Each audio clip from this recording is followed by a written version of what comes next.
মোহাম্মদপুরে থাকা সৌভাগ্যের বিষয় অন্য কোনো কারণে না, শুধু একটা কারণেই, সেটা হলো যে এই এলাকাটার নাম হযরত মুহাম্মদ সাল্লাল্লাহু আলাইহি ওয়াসাল্লামের নামে মোহাম্মদপুর। মোহাম্মদ মানে হলো প্রশংসিত, তাহলে মোহাম্মদপুর নামের অর্থ দাঁড়ায় প্রশংসিত এলাকা। কিন্তু আসলে কি আমাদের এলাকায় এখন যে অবস্থা দাঁড়াইছে, এটা কি প্রশংসিত এলাকা আছে? এলাকাটা এখন প্রশংসিত নাই। এই এলাকাটা এখন একটা ক্রাইম জোন, অপরাধ জগৎ হিসাবে পরিচিতি পেয়ে গেছে। তো এই এলাকার নামের সাথে কামের মিল নাই। আমাদের দায়িত্ব হলো যে আমরা এই এলাকার নামের সাথে কামের মিল তৈরি করা। নাম যেরকম মোহাম্মদপুর, প্রশংসিত এলাকা, এই এলাকায় যে সকল কাজ আছে নিন্দনীয় কাজ, সেই নিন্দনীয় কাজগুলোকে বন্ধ করে প্রশংসিত যেই সকল কাজ আছে সেই সকল কাজের মাধ্যমে এলাকাকে প্রশংসিত এলাকায় রূপান্তরিত করা, এটা হবে আমাদের দায়িত্ব এবং কর্তব্য। আমরা যদি সকলে মিলে চেষ্টা করি, তাহলে আপনাদের কি ধারণা, এটা কি সম্ভব না অসম্ভব? সম্ভব। আমরা আমাদের এলাকাকে প্রশংসিত এলাকা হিসাবে যদি গড়তে পারি, তাহলে সেটা হবে আমাদের দায়িত্ব পালন। এবং ইনশাআল্লাহ আমরা যদি সকলে মিলে চেষ্টা করি, তাহলে আশা করা যায় যে আমরা আমাদের এলাকাকে প্রশংসিত এলাকা হিসেবেই গড়ে তুলতে পারব। এলাকা যদি ভালো হয়, তাহলে সেটা আমাদের সকলের জন্য ভালো।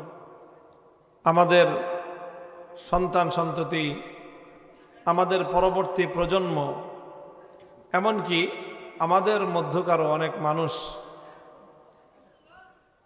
এলাকা খারাপ হওয়ার কারণে, পরিবেশ খারাপ হওয়ার কারণে অনেক মানুষ বিপদগামী হয়ে যায়। আবার পরিবেশ ভালো থাকলে পরিবেশের প্রভাবে অনেক মানুষ ভালো হয়ে যায়।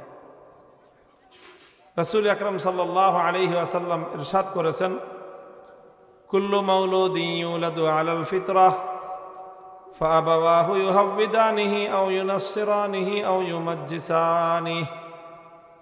প্রত্যেকটা আদম সন্তান, মানুষের সন্তান, নবজাতক জন্মগ্রহণ করে নিষ্পাপ অবস্থায়, আলাল ফিতরাহ, একেবারে সত্যের উপর প্রত্যেকটা মানব সন্তান জন্মগ্রহণ করে।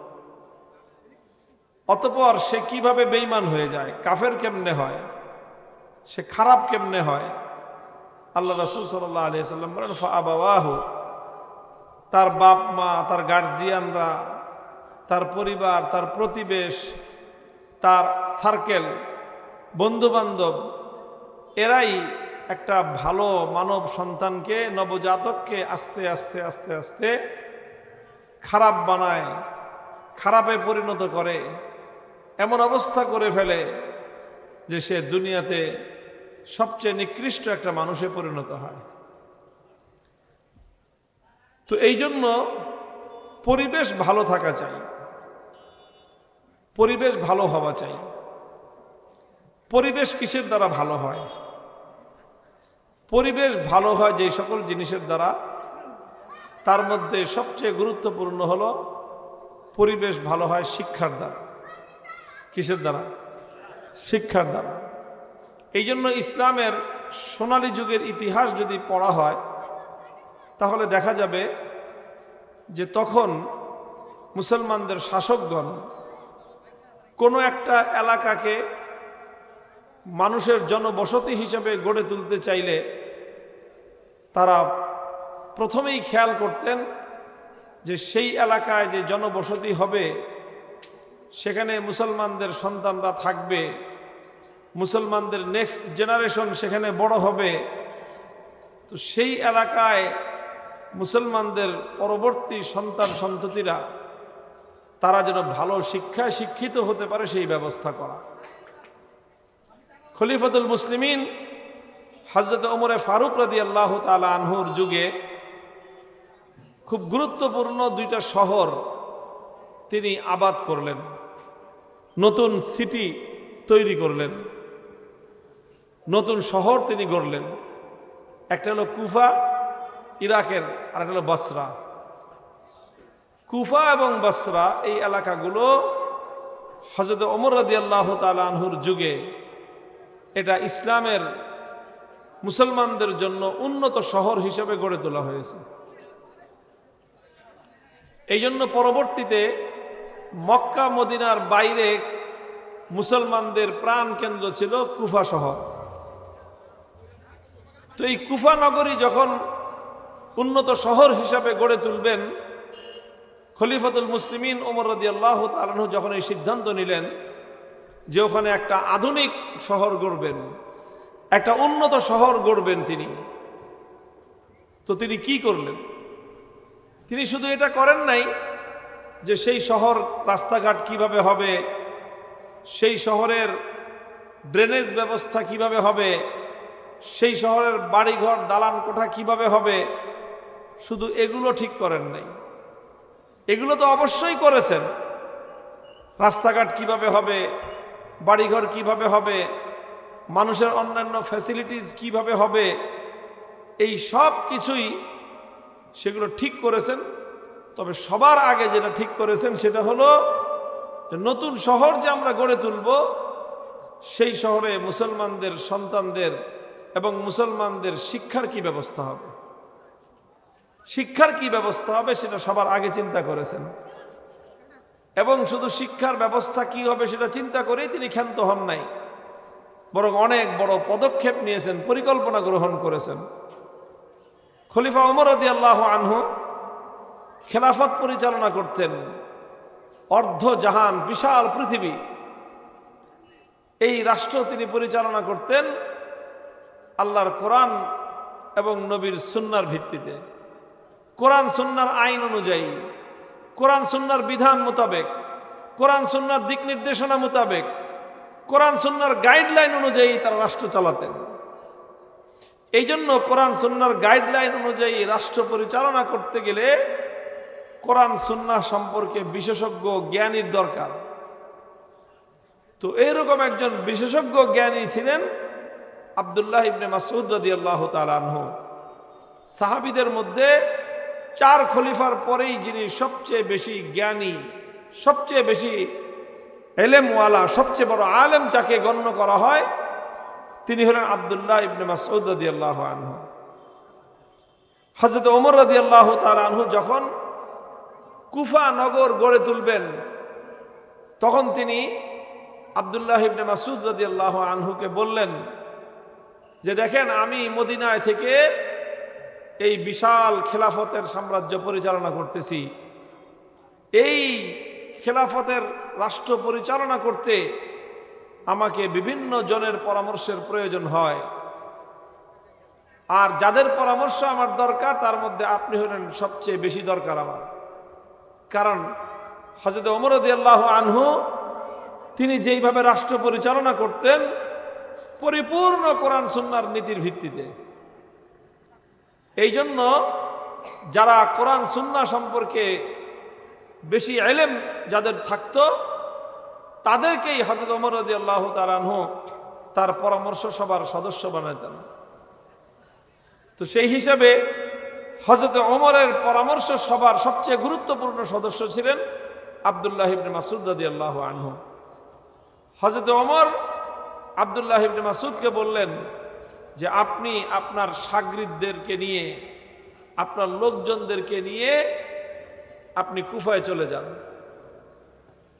কুফায় প্রেরণ করে দিলেন এবং কুফায় পাঠানোর সময় হযরত ওমর একটা মন্তব্য করলেন যে হে আব্দুল্লাহ ইবনে মাসউদ, আমি আজ মদিনায় ইসলামের রাজধানী, মুসলমানদের রাজধানী মদিনায় থেকে আমি এই বিশাল খেলাফতের রাষ্ট্র পরিচালনা করতেছি।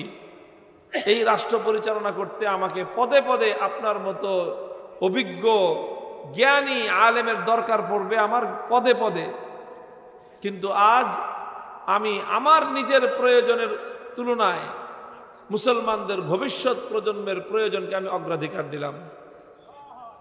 অগ্রাধিকার দিয়ে আমার প্রয়োজন আমি অন্যভাবে পূরণ করে নিব। আপনাকে আমি কুফায় প্রেরণ করে দিচ্ছি, যদিও আমার এখানে আপনার খুব প্রয়োজন, কিন্তু এখানকার চেয়ে বেশি প্রয়োজন আপনার কুফায়। কারণ এখানে তো একটা সেটআপ আছে মদিনায়, এখানে অনেক আলেম ওলামা আছে, তাদেরকে দিয়ে আমি কাজ চালায় নিতে পারবো।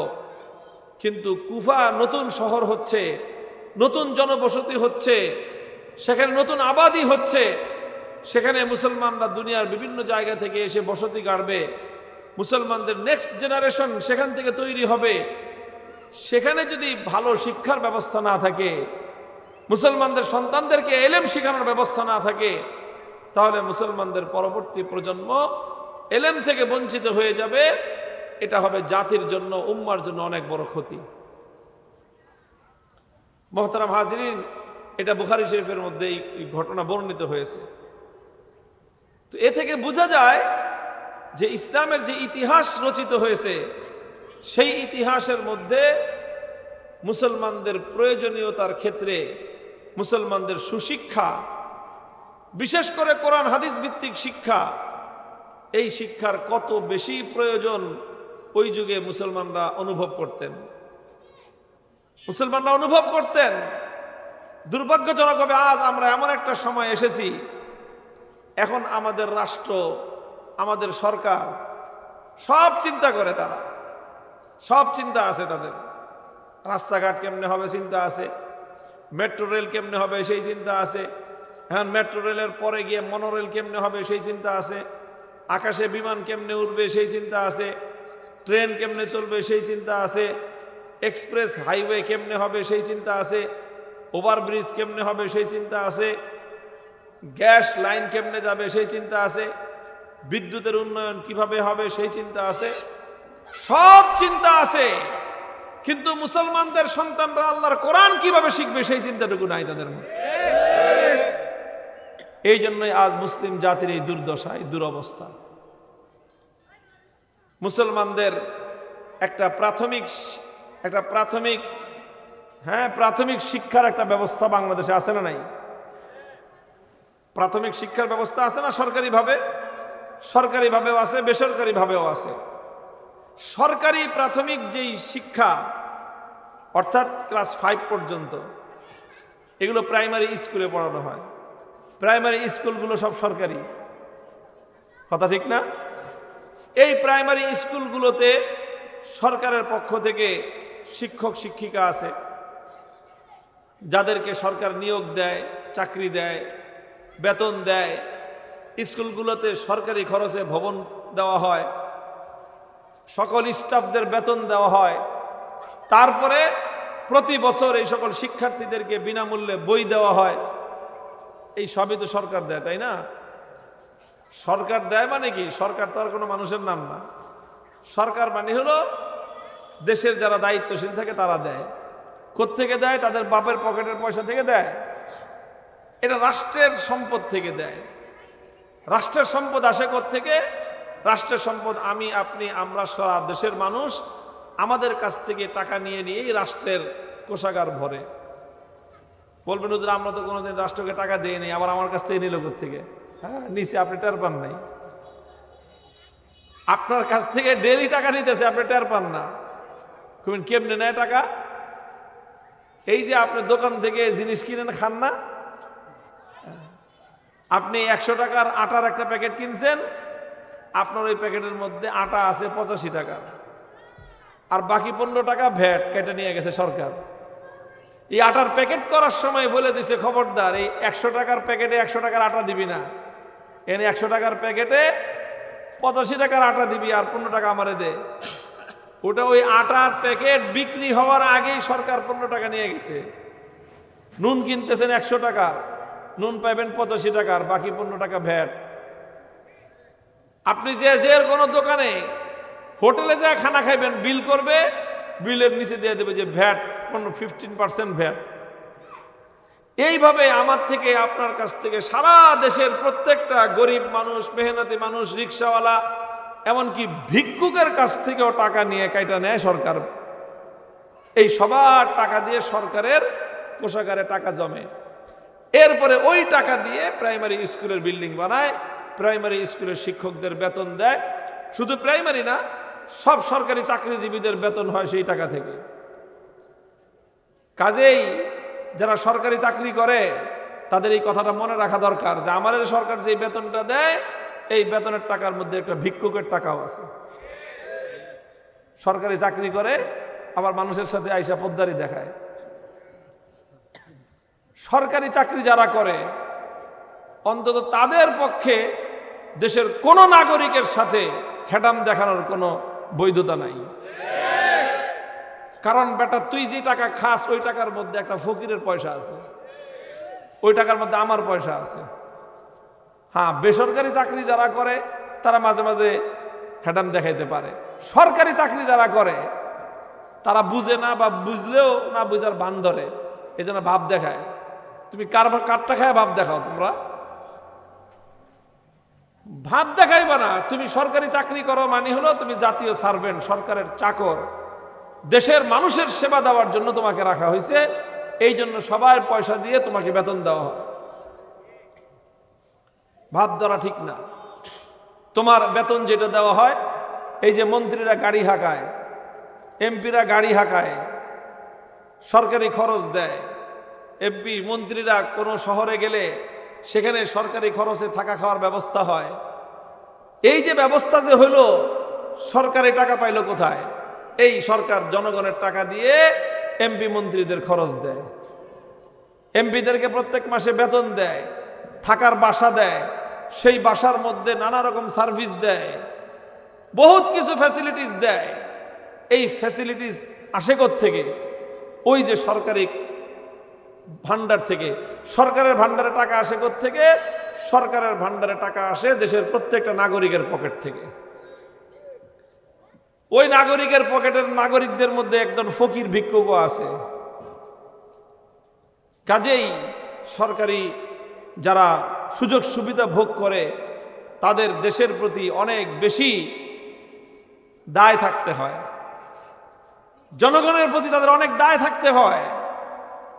তো যাই হোক, আমি বলতেছিলাম এই কথাটা যে এই যে সরকারি কোষাগার থেকে প্রাইমারি স্কুল চললো, আমি অন্য কথাগুলি বাদ দিলাম, হাই স্কুলের কথা বাদ দিলাম, কলেজের কথা বাদ দিলাম, ইউনিভার্সিটির কথা বাদ দিলাম, শুধু প্রাইমারি স্কুলটাই ধরেন। এই যে প্রাইমারি স্কুল সরকারি খরচে আমার এবং আপনার দেশের জনগণের ফকিরের সবার টাকা দিয়ে যে প্রাইমারি স্কুলটা চলে, এই প্রাইমারি স্কুলে তো আমাদের বাচ্চারাই পড়ে নাকি? তো আমাদের বাচ্চারা পড়ে, আমাদের টাকা দিয়ে পড়ে, আমার দেশে পড়ে। তো আমার এই বাচ্চাদের পড়াশোনা করার জন্য বাংলা টিচার আছে, ইংলিশ টিচার আছে, অঙ্কের টিচার আছে, ম্যাথমেটিক্সের টিচার আছে, তারপরে ইতিহাস ভূগোল এগুলো পড়ানোর জন্য এই সমস্ত টিচারও আছে। সব কিছুর টিচার থাকতে থাকতে তারপরে পিটি করানোর জন্য একজন পিটির টিচারও আছে। এরপরে সর্বশেষ কয়েকদিন আগে গান বাদ্য শেখানোর জন্য একজন গানের শিক্ষক নিয়োগ দেওয়ার সিদ্ধান্ত নিয়েছিলেন ওনারা। এত কিছু তোমরা ঠিক করতে পারো, তো প্রাইমারি স্কুলে যখন বাচ্চারা পড়বে সরকারি স্কুলে, তো আমার বাচ্চার এত কিছু শিখার দরকার আছে, আর কি কোরআন শিক্ষার দরকার নাই? কই, তোমরা তো সরকারি খরচে একটা প্রাইমারি স্কুলে একজন কোরআনের শিক্ষক নিয়োগ দিতে পারো নাই এখন। এই জন্য আমি কি কথাটা বললাম, এখন আমাদের মুসলমানদের দেশগুলো যারা পরিচালনা করতেছে তারা সব কিছু চিন্তা করে, সব ফ্যাসিলিটির কথা চিন্তা করে, বাকি কাজ কতটুকু করে আর চুরি কতটুকু করে সেটা তো ভিন্ন কথা, কিন্তু সব কিছুর কথা চিন্তা করে। শুধু চিন্তা করে না একটা জিনিস, সেটা হলো মুসলমানদের সন্তানরা কোরআন শিখবে কেমনে, ইসলাম শিখবে কেমনে, ওই চিন্তা তাদের মাথায় নেই। অথচ ইসলামের প্রথম যুগে কি দেখাইলাম আমি? খলিফা ওমর রাদিয়াল্লাহু আনহু একটা শহর গড়বেন, অত্যাধুনিক শহর তৈরি করা হবে, সেই শহর গড়ার শুরুতেই তিনি হযরত আব্দুল্লাহ ইবনে মাসউদ রাদিয়াল্লাহু তাআলা আনহুর মতো জ্ঞানী, অনেক বড় জ্ঞানী একজন মানুষ, শিক্ষিত, কোরআন হাদিসের দক্ষ পারদর্শী একজন আলেমকে তার গোটা সেটআপ সহ পাঠায় দিয়েছেন যে যান, আপনি কুফায় যান। যদিও আপনার রাষ্ট্রীয় কাজে আমার প্রতিনিয়ত আপনার প্রয়োজন হবে, প্রতিদিন আমার লাগবে আপনাকে, কিন্তু আজ আমি আমার নিজের প্রয়োজনকে রাষ্ট্রের অন্য সকল প্রয়োজনের তুলনায় রাষ্ট্রের ভবিষ্যৎ নেক্সট জেনারেশনের দ্বীনি শিক্ষার প্রয়োজনকে আমি অগ্রাধিকার দিলাম। মুহতারাম হাজিরিন, এক সময় মুসলমানরা বিশ্ব জয় করছে এমনি না। খলিফা ওমর এমন সফল শাসক হয়েছেন এমনিতে না, এই সকল নীতির মাধ্যমেই ওনারা বিশ্ব জয় করেছিলেন। পৃথিবীতে উন্নত জাতি হিসেবে, মর্যাদা সম্পন্ন জাতি হিসেবে সারা দুনিয়াতে তারা প্রতিষ্ঠিত হয়েছিলেন এই সকল নীতির কারণে। মুহতারাম হাজিরিন, তাই আজ আমি বলতে চাই, জাতীয় পর্যায়ের একটা কথা বলবো আর স্থানীয় পর্যায়ে একটা কথা বলবো। আলহামদুলিল্লাহ, মোহাম্মদপুরের এটাও একটা সৌভাগ্য, মোহাম্মদপুরের এটাও একটা সৌভাগ্য। মোহাম্মদপুরের দুইটা অংশ আপনারা খেয়াল করে দেখবেন। কয়টা অংশ? একটা হলো পুরান মোহাম্মদপুর আর একটা নতুন মোহাম্মদপুর। নতুন মোহাম্মদপুর শুরু হয়েছে কোত্থেকে? এই যে শ্যামলী থেকে শিয়া মসজিদ পর্যন্ত একটা রোড আছে, এই রোডটার নাম হলো রিং রোড। এই রোডটার নাম কি? এই রোডটাতে এখন দেখা যায় অনেক বড়, তাই না? অনেক বিশাল দেখা যায়। জাপান গার্ডেন সিটির সামনে দিয়ে ওরে বাপরে বাপ 8 লেনের রাস্তা, মাঝখান দিয়ে রোড ডিভাইডার, এত বড় দেখা যায়। 1986 সালে আমি যখন মোহাম্মদপুর প্রথম আসি তখন এটা ছিল এই আপনাদের এই 40 ফিটের রাস্তার অর্ধেক একটা রাস্তা, এই 15 ফিট মতো একটা রাস্তা ছিল এটা, এই শিয়া মসজিদ থেকে শ্যামলী পর্যন্ত। এটা একটা বেড়িবাঁধ ছিল তখন।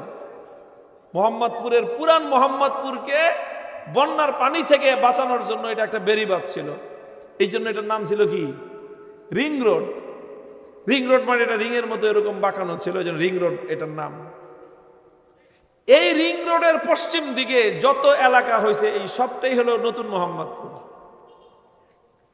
এই যে যেই জায়গাটা এখন জাপান গার্ডেন সিটি না, 20 তলা আকাশ ছোঁয়া বিল্ডিং গুলা, এটা ছিল আমাদের ফুটবল খেলার মাঠ।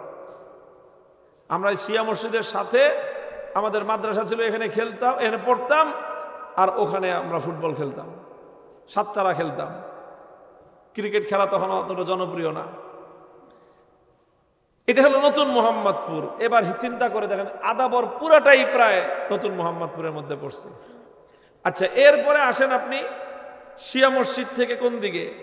7 মসজিদের দিকে আসেন, হিসাব করেন। শিয়া মসজিদ থেকে কোথায়?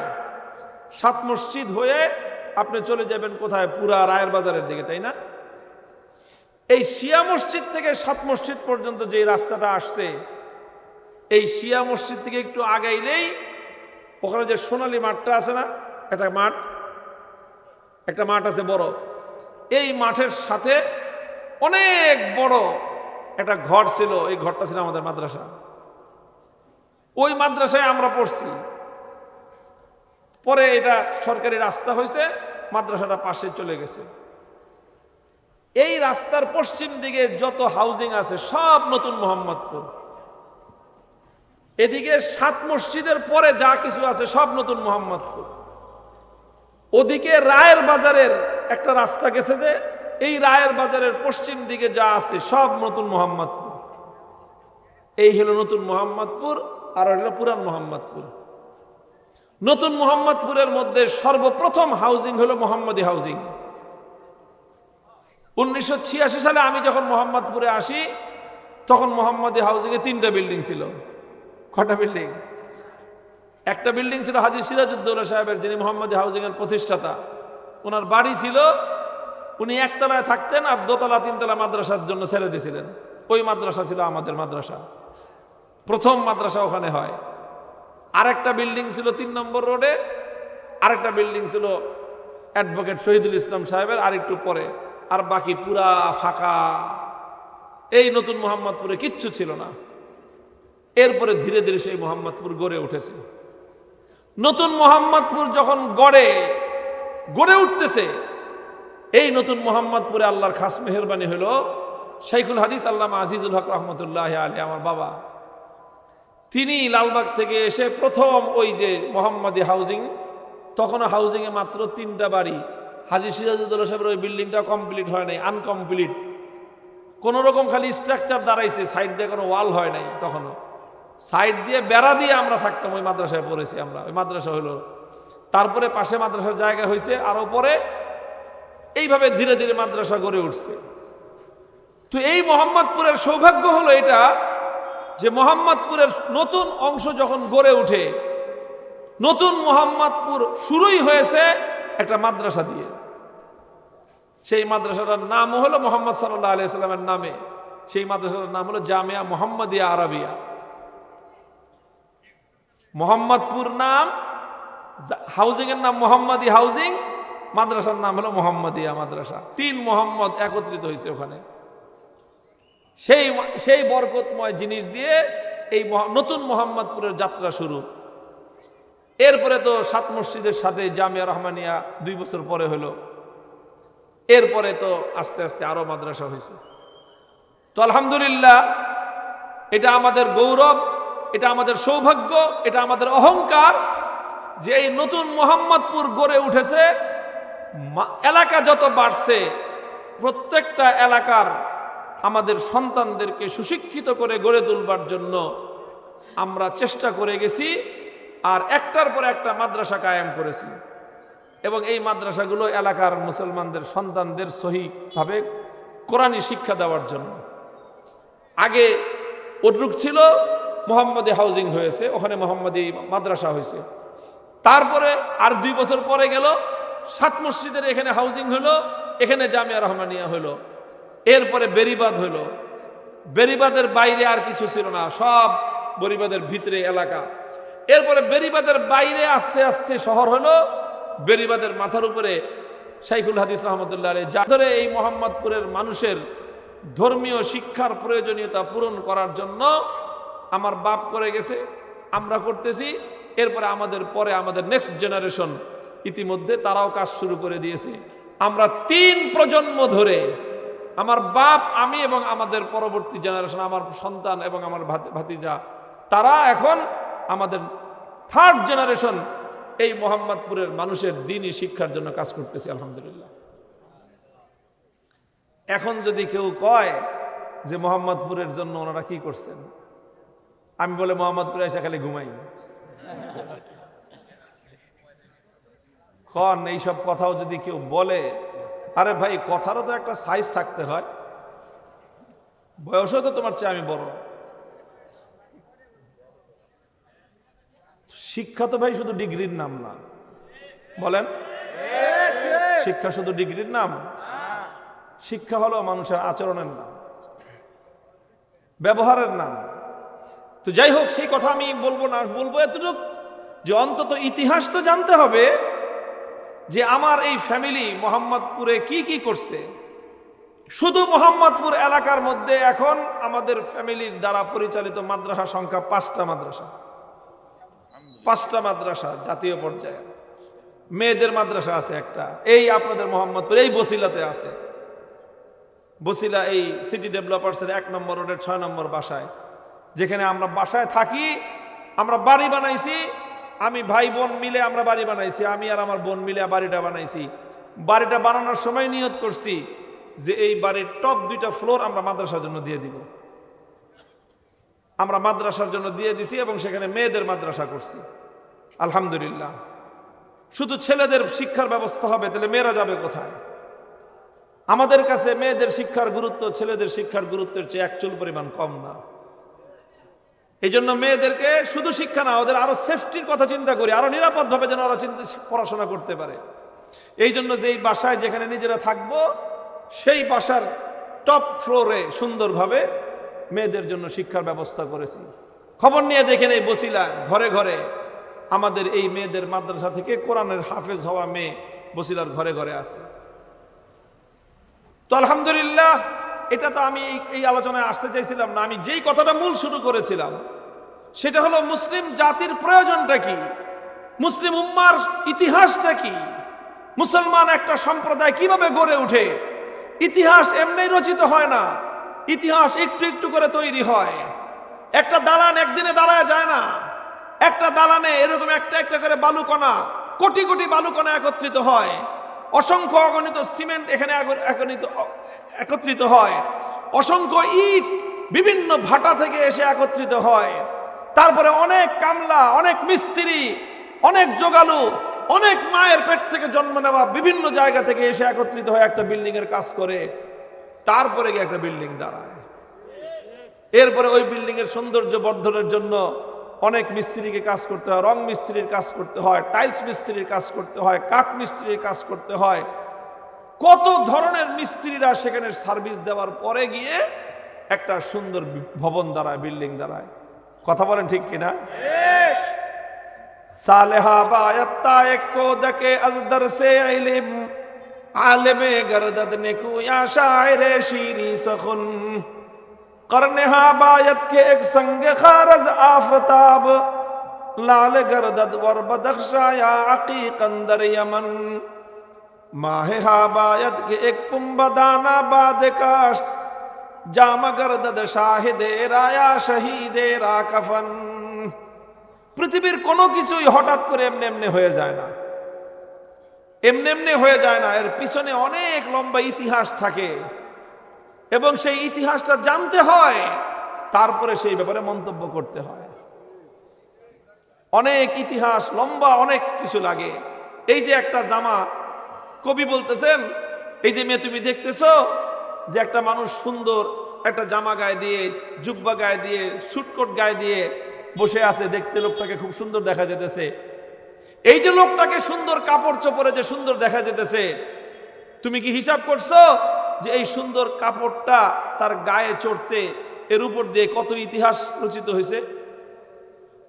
কোনো একজন, কোনো এক মা অথবা কোনো একজন বৃদ্ধ বাবা কোনো একদিন কোনো একটা গ্রামে একটা তুলার গাছ লাগাইছিল, একটা তুলার গাছ লাগাইছে।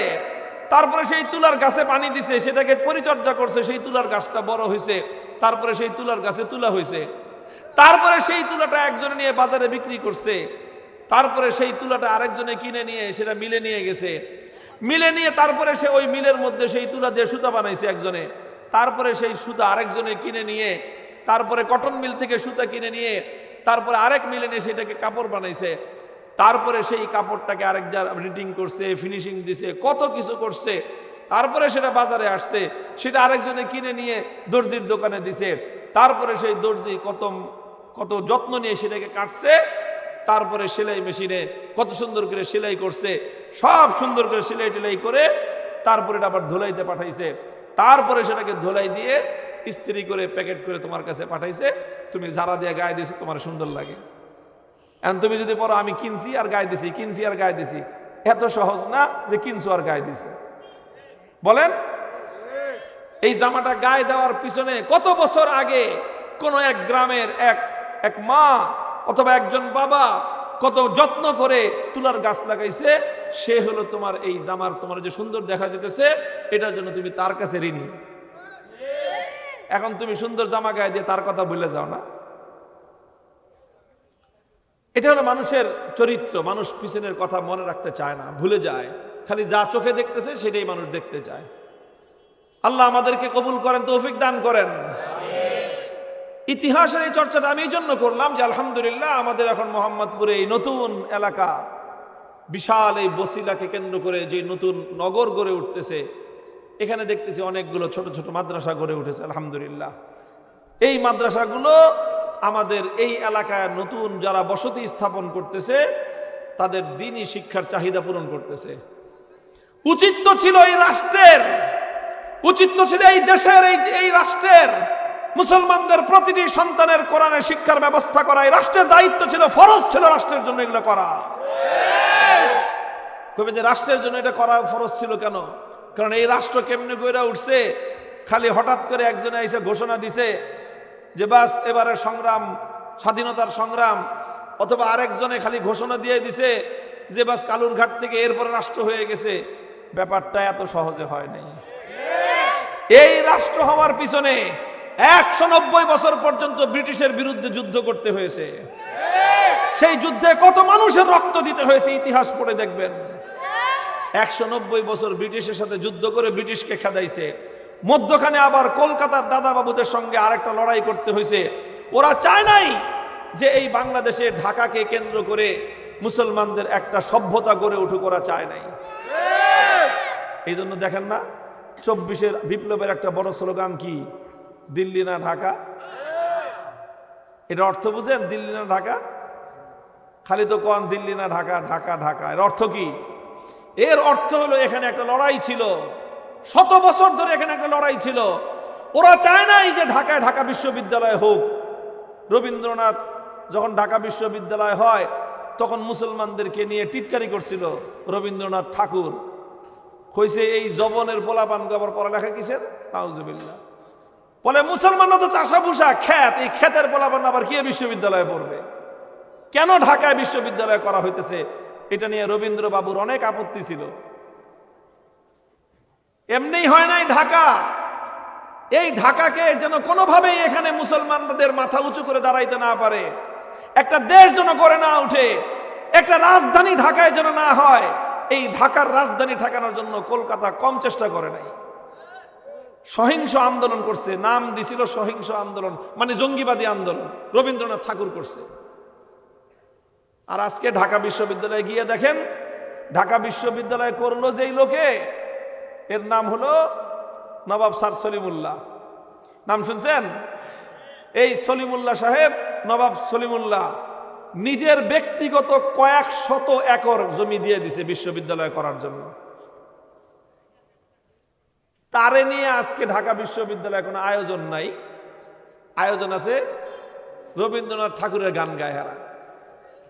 নিজের বাপরে বাপ ডাকতে লজ্জা লাগে, আর আরেক বেটারে বাপ ডাকতে তোমাদের খুব মজা লাগে। ফাজিল গুলি জানি কথা কার। ইতিহাস পড়বেন, জানবেন এগুলা। বাংলাদেশ এমনি হয় নাই। এই ঢাকা যেমন, ঢাকার যেন উত্থান হয়, ঢাকা যেন আধুনিক হয়, ঢাকা যেন বড় হয়, এটা কোনোদিন কলকাতা চায় নাই।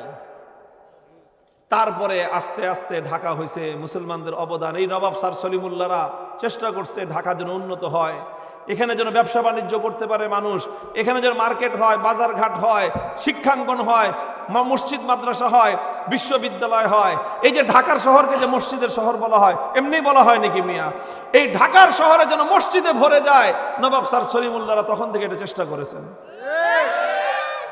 যে এই শহরে, শহর বাড়বে মসজিদ হবে, শহর বাড়বে মসজিদ হবে। এই শহরটা যেন মসজিদের শহর হয়। শত শত বছর ধরে মুসলমানরা, আমাদের বাপদাদারা চেষ্টা করে এটাকে মসজিদের শহর বানাইছে।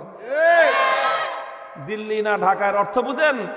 মসজিদের শহর হবে না মন্দিরের শহর হবে? মসজিদের শহর, মসজিদের শহর। এই হলো দিল্লি না ঢাকার অর্থ। এরপরে 190 বছর লড়াই করতে হয়েছে ব্রিটিশের বিরুদ্ধে, 24 বছর লড়াই করতে হয়েছে পশ্চিম পাকিস্তানি খান পাঠানদের বিরুদ্ধে। 214 বছর লড়াই করার পরে এরপরে 7ই মার্চ এবারের সংগ্রাম, স্বাধীনতার সংগ্রাম। এরপরে কালুরঘাট বেতার থেকে স্বাধীনতার ঘোষণা, এরপরে 9 মাসের মুক্তিযুদ্ধ, এরপরে 16ই ডিসেম্বর বাংলাদেশ।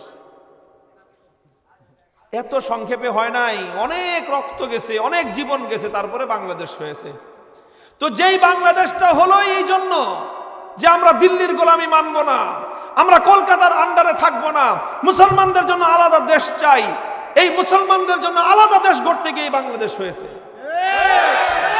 তো মুসলমানদের জন্য আলাদা দেশ গড়তে গিয়ে যেই বাংলাদেশ হবে, সেই বাংলাদেশের মুসলমানের সন্তান যেন ইসলামী শিক্ষা পায়, সেটা দেওয়াই রাষ্ট্রের প্রথম দিন থেকে দায়িত্ব ছিল। যারা এই দায়িত্ব পালন করে নাই, তারা রাষ্ট্রের সঙ্গে গাদ্দারি করেছে, জাতির সঙ্গে গাদ্দারি করেছে, প্রত্যেকটি মুসলমানের সন্তানের সঙ্গে তারা গাদ্দারি করেছে। 54 বছর ধরে সেই গাদ্দারি হয়ে আসতেছে। এর আগে 24 বছর গাদ্দারি হয়েছে। 78 বছরের গাদ্দারির হিসাব বুঝে নেওয়ার সময় আসছে এখন।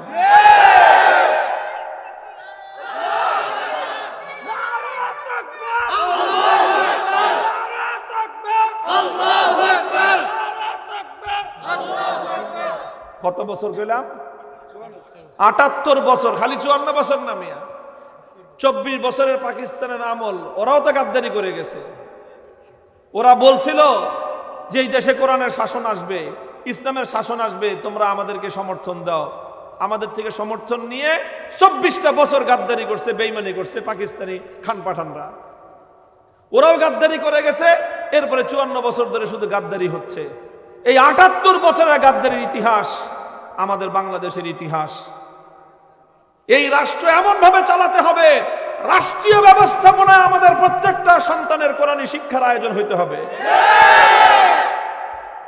বলবেন তাহলে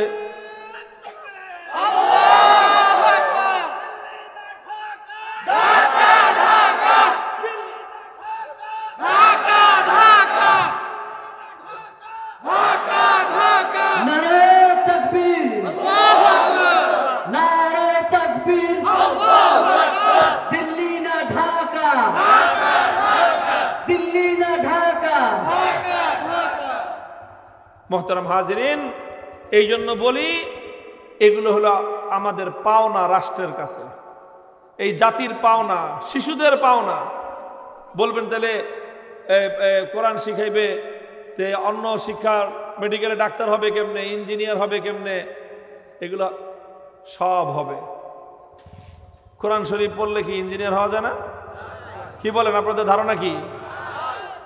সব হবে, সব হবে, কিন্তু একটা সাবজেক্ট তো থাকবে, যেটা আমার বাচ্চারা ছোট শিশুকালেই প্রাইমারি স্কুলে গিয়ে বিশুদ্ধভাবে কোরআন শিখতে পারে, এটা থাকবে। হাই স্কুলেও এখন ধর্ম সাবজেক্ট আছে, কিন্তু ধর্ম সাবজেক্ট আছে, টিচার নাই। দেখা যায় যে অনেক সময় হিন্দু টিচার গিয়ে পড়াইতেছে ইসলাম ধর্ম শিক্ষা, সে পড়ায় হযরত মুহাম্মদ দ বিসর্গ, হযরত ওমর র বিসর্গ। সাল্লাল্লাহু আলাইহি ওয়াসাল্লাম তো কইতে পারে না, দেখে দ বিসর্গ লেখা আছে, বলে হযরত মুহাম্মদ দ বিসর্গ, হযরত ওমর র বিসর্গ। রাদিয়াল্লাহু আনহু কইতে পারে না, কইবে কি হযরত মুহাম্মদ দ বিসর্গ, হযরত ওমর র বিসর্গ। এই তো চলতেছে আমাদের জাতীয় শিক্ষা ব্যবস্থায়। এগুলো সংশোধন করার দরকার আছে ভাই। এই জন্যই নির্বাচন করতেছি, অন্য কোনো উদ্দেশ্য না। আমার উদ্দেশ্য একটাই, এই রাষ্ট্রের কাছ থেকে 78 বছরের হিসাব কিতাব পাওনা বুঝার সময় আসছে এখন আমাদের। কারণ এই নতুন বিপ্লবে সবচেয়ে বেশি জীবন এবং রক্ত দিয়েছি আমরা। 2013 সালে রক্ত দিয়েছি আমরা। 2014-15 সালে আল্লামা দেলোয়ার হোসেন সাইদী রহমতুল্লাহ আলাইহির নামে যখন মিথ্যা মামলার রায় দিল, 100 তাজা প্রাণ কোরআন প্রেমিকরা রক্ত দিয়েছে, কোরআন প্রেমিকদের রক্ত। এরপরে আবার 2024 সালে রক্ত দিছি আমরা, 2021 সালে রক্ত দিছি আমরা মোদী বিরোধী আন্দোলনে। তারপরে আসছে 24 সাল, এই 24 সালে যাত্রাবাড়িতে রক্ত দিছি আমরা, মোহাম্মদপুরে রক্ত দিছি আমরা, অনেক জীবন রক্ত দিয়ে তারপরে এই বাংলাদেশ এখন এই অবস্থায় আসছে। কাজে 78 বছরের হিসাব কিতাব বুঝা পাওয়ার হিসাব সময় আসছে। হিসাব কিতাব মানে হলো কেন তোমরা এই কাজগুলি করো নাই, এই কাজগুলি আগামীর বাংলাদেশে করতে হবে। এই হিসাবগুলি বুঝে নেওয়ার জন্য, দেশটাকে আগামীতে সুন্দরভাবে পরিচালনা করার জন্য আমাদের জাতীয় নেতৃত্বের মধ্যে অন্যান্য লোকদের পাশাপাশি আমরা সবাইকেই চাই, কিন্তু তারা কোনো ভালো আলেম ওলামাকে সেখানে রাখতে চায় না। আপনাদের কি মতামত? সেখানে আলেম ওলামাদের মধ্যে কিছু লোক থাকার দরকার আছে না নাই? তো যদি মনে করেন যে হ্যাঁ দরকার আছে, এই দেশটাকে সঠিক ধারায় পরিচালনা করার জন্য আমরা ভূমিকা রাখতে পারবো, সেই আত্মবিশ্বাস আমার আছে। যদি এটা মনে করেন যে দরকার আছে, তাহলে কেমনে এই দরকার পুরা করবেন সেটা দায়িত্ব আপনাদের। 12ই ফেব্রুয়ারি পর্যন্ত দায়িত্ব যদি আপনারা পালন করেন, 13ই ফেব্রুয়ারি থেকে ইনশাল্লাহ পরবর্তী দায়িত্ব আমি পালন করব। হিসাব করায় হিসাব আমার থেকে বুঝে নিয়ে যান যে হুজুর আপনারা তো আমরা দায়িত্ব দিলাম 12ই ফেব্রুয়ারি, আপনি এরপরে কি করছেন? প্রত্যেক বছর না, প্রত্যেক মাসে মাসে হিসাব বুঝে নিয়েন আমার কাছ থেকে যে কি করতে পারছি। ইনশাল্লাহ আমরা সুন্দর একটা দেশ চাই, যেই স্বপ্ন নিয়ে আমাদের দেশ স্বাধীন হয়েছিল, যেই স্বপ্ন নিয়ে ব্রিটিশদেরকে বিতাড়িত করা হয়েছিল, যেই স্বপ্ন নিয়ে দিল্লিকে খেদানো হয়েছিল, যেই স্বপ্ন নিয়ে পিন্ডিকে খেদানো হয়েছিল, যেই স্বপ্ন নিয়ে জুলাইয়ের বিপ্লব হয়েছে, এই সব স্বপ্ন পূরণ করার সময় আসছে এখন। ইনশাল্লাহ আমরা যদি দেশবাসী যেইভাবে ঐক্যবদ্ধ হয়েছি, আমরা যদি এটাকে ধরে রাখতে পারি, ইনশাল্লাহ সেই স্বপ্ন এবার পূরণ হবে।